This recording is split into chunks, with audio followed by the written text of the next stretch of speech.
Manish, good morning. പറയൂ, അവിടെ gas ക്ഷാമം എങ്ങനെയാണ് അനുഭവപ്പെടുന്നത്? അതുപോലെ ഈ കേരളത്തിൽ നിന്ന് ആളുകൾ പോയാൽ അവിടെ ഭക്ഷണം കഴിക്കുന്ന ഒരുപാട് ഹോട്ടലുകളുണ്ട്. തമിഴ്നാട്ടിൽ ഒരുപാട് മലയാളികളും അധിവസിക്കുന്നുണ്ട് ജോലിയുടെ ഭാഗമായിട്ടൊക്കെ തന്നെ. എന്താണ് അവസ്ഥ അവിടെ?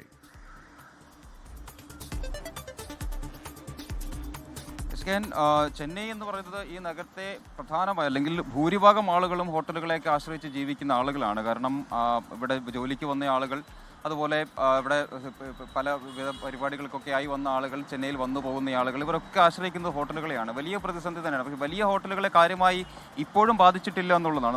നമ്മളിപ്പോൾ ഉള്ളത് മൗണ്ട് റോഡിലെ ഒരു ചായക്കടയിലാണ്. ഇവിടെ ഇപ്പോൾ പുറത്ത് ഗ്യാസ് കുറ്റിയൊക്കെ എടുത്ത് വെച്ചിട്ടുണ്ട്, സിലിണ്ടറൊക്കെ എടുത്ത് വെച്ചിട്ടുണ്ട്. ഇവരും പറയുന്നത് കിട്ടാനില്ല, ഗ്യാസ് എവിടെ നിന്നും കിട്ടാനില്ല എന്നുള്ളതാണ്.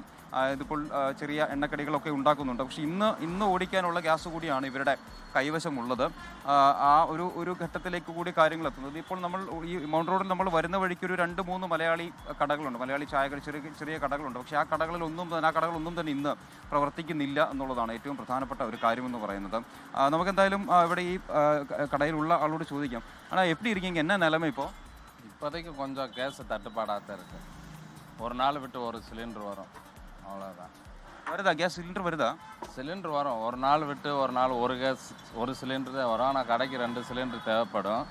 அது கொஞ்சம் தட்டுப்பாடாக தான் இருக்கும். கம்மியாக தான் போடுறோம், எல்லாமே கம்மியாக தான். நிலமை கம்மியாக தான் போகுது.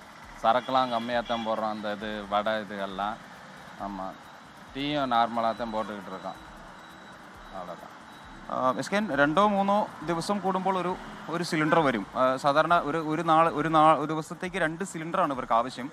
ചായയ്ക്കും അതുപോലെ തന്നെ ഈ എണ്ണ പലഹാരങ്ങൾ ഉണ്ടാക്കാനും 2 സിലിണ്ടറുകളാണ് ആവശ്യം. പക്ഷേ ഒരു ദിവസം 2-3 ദിവസം കൂടുമ്പോൾ ഒരു സിലിണ്ടറാണ് ഇപ്പോൾ നിലവിൽ കിട്ടിക്കൊണ്ടിരിക്കുന്നത്. അതുകൊണ്ട് തന്നെ ഈ എണ്ണക്കടികളുടെ എണ്ണം കുറച്ചിട്ടുണ്ട്. ചായ കാര്യമായി കൊടുക്കുന്നില്ല ഇപ്പോൾ എന്നുള്ളതാണ് എന്തായാലും പറയുന്നത്. ആ രീതിയിൽ വലിയ തോതിലുള്ള പ്രശ്നമുണ്ട്. നേരത്തെ ബംഗളൂരിൽ നിന്നൊക്കെ സൂചിപ്പിച്ചതുപോലെ വലിയ പൈസ കൊടുത്താലും അല്ലെങ്കിൽ കരിഞ്ചന്തയിൽ പത്ര പൈസ കൊടുത്താലും കിട്ടാത്ത ഒരു നിലയുണ്ട്. ഇതിലൊക്കെ സംസാരിച്ച ആളുകളൊക്കെ 6000-7000 രൂപയൊക്കെയാണ് സിലിണ്ടറിന് വിലയായി പറയുന്നത്. അപ്പോൾ ആ രീതിയിലും ഉള്ള പ്രശ്നങ്ങളുണ്ട്. എന്തായാലും പ്രതിസന്ധി തുടരുക തന്നെയാണ്. വലിയ ഹോട്ടലുകളിലേക്ക് എന്തായാലും വലിയ തോതിൽ ബാധിച്ചിട്ടില്ല. മാത്രമല്ല അടുപ്പുകളിലേക്കൊക്കെ മാറിയ ഹോട്ടലുകളുമുണ്ട്. അതൊക്കെ ഒരു വിധത്തിൽ പ്രവർത്തിച്ചു പോകുന്നുണ്ട്. പക്ഷേ ചെറുകിട ആളുകളെയാണ് ഏറ്റവും അധികം ബാധിച്ചിരിക്കുന്നത്. ലോകത്തെവിടെയായാലും ഏത് സമയത്തും 24 വാർത്തകളും ഓഗ്മെന്റഡ് റിയാലിറ്റി പാക്കേജുകളും എക്സ്പ്ലെയിനറുകളും വിശദമായി കാണാൻ ഞങ്ങളുടെ യൂട്യൂബ് ചാനൽ നിങ്ങൾക്ക് സബ്സ്ക്രൈബ് ചെയ്യാം.